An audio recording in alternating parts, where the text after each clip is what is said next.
Identity is something which many people the world over have and are still grappling with. Identity for Native Americans has been determined by a system called blood quantum.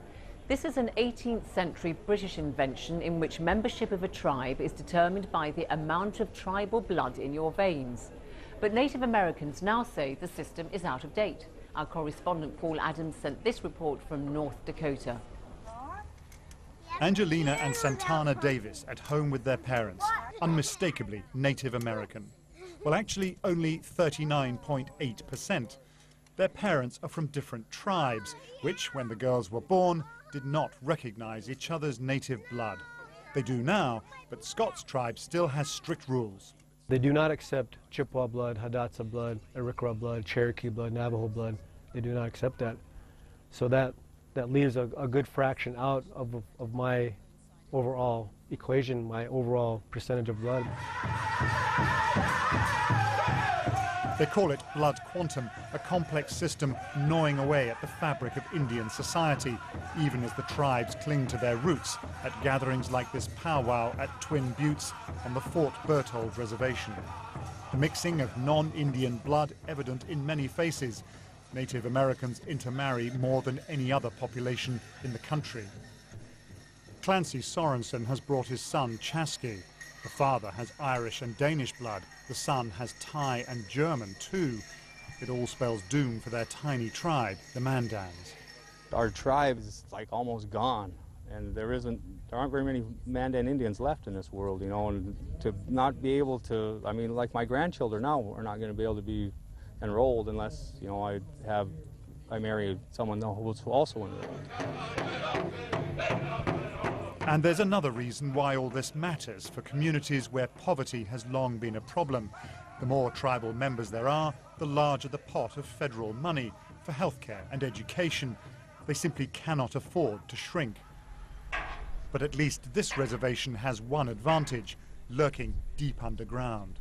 With membership of the tribe comes access to the tribe's resources, and for people living around here, that now includes oil. North Dakota is in the grips of a furious oil boom, with operations like this popping up all over the reservation. Oil money and jobs have lured tribal members back to Fort Berthold. Few of the country's other 300 reservations are so lucky. Come on, boys! No, come on! Come on! But that still leaves the question of identity. You can try and sometimes fail to uphold tradition, but at what point does the tribal blood in your veins become too thin to be truly Native American? Some say it's time for a different approach. One of the ideas was to develop a citizenship act with criteria. You have to visit and know your family, you have to know your culture, you have to learn your language, and you have to visit home. Some tribes have lowered the blood quantum necessary for membership or scrapped it altogether, like the Cherokee, in favor of simple ancestry. It's how you live, some say, not numbers and fractions, that determines who you are. Paul Adams, BBC News, North Dakota. Now, the times they are a-changing in Cuba.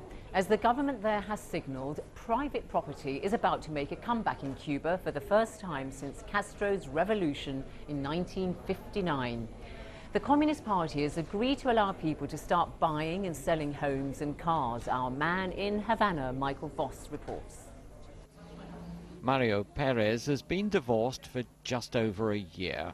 But with Cuba's housing shortage, he still lives in the same apartment as his former wife. They share a small bathroom and kitchen, though they do have separate bedrooms. But the pressure is hard to bear. Like most Cubans, they have legal title to their home and can pass it on to their children. Buying and selling property, though, is illegal here, so for the moment, they're stuck with each other. The housing situation here is really critical. It's difficult living together. Everyone has their own habits. Some are tidier than others. It's okay when you're in love, but afterwards, such things become really annoying. It's all about respect. I can have a girlfriend, but I can't bring her home, just as she can't have a boyfriend here. It's one of the conditions we jointly agreed on. The only way you can legally change homes is to do an exchange with someone else. It's a complicated bureaucratic system with touts, middlemen, and government bureaucrats on the take. Every weekend, hundreds of Cubans come to this street in central Havana looking to swap their homes. This lady's got 1 for 2. Uno por dos. ¿Qué está permutando? Una casa. Para... Por 2 casas necesito... She's trying to swap her 1 house for 2 apartments. The difficulty is that officially no money is allowed to change hands, and it's left the system open to corruption. Well, housing is one of the 3 most important problems. The other is food and transportation. In fact, some people are buying housing in the black market, and government and party knows that. In part, the idea is to give more transparency in this market. So we need a new law.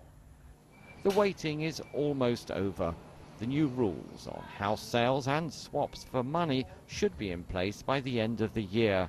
The only restriction is that no one will be allowed to own more than 1 home. Michael Voss, BBC News, Havana. And that is all from Reporters for this week. Don't forget to tune in at the same time next week. For now from me, Zainab Badawi. Goodbye.